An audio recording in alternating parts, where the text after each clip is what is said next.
అందరికీ నమస్కారం అండి. జీవిత సత్యాలు. కష్టం మనకు మాత్రమే కనిపించే దెయ్యం లాంటిది. దాని గురించి ఎవరికి ఎంత చెప్పినా నమ్మాలనిపించదు.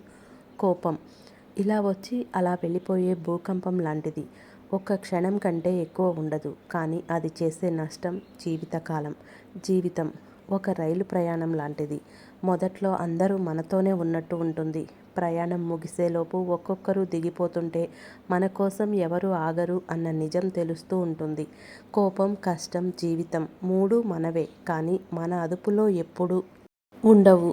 మన మాట ఎప్పుడూ వినవు, మనకు చెప్పి రావు. నీ దగ్గర డబ్బు ఉంటేనే ఏ పందాలైనా బంధుత్వాలైనా. నీ దగ్గర డబ్బు లేదు అని తెలిసిన మరుక్షణం నీ నీడ కూడా నిన్ను వదిలేసిపోతుంది. వెలుతురే లేని చోట నీడ ఎలా ఉంటుంది? ఎవరైతే చీకటిని గెలిచి బయటికి వస్తారో వాళ్ళు చాలా పవర్ఫుల్గా ఉంటారు. నువ్వు కావాలనుకున్నప్పుడు ఏది రాదు. నీకు రావాలని రాసిపెట్టింది ఏదీ ఆగదు. రాలేదని కుంగిపోకు, వచ్చిందని పొంగిపోకు. జరిగేవన్నీ నీ కర్మలో భాగమే, కానీ జరిపించేదంతా భగవంతుడే. Please like, share, subscribe. Thank you for watching.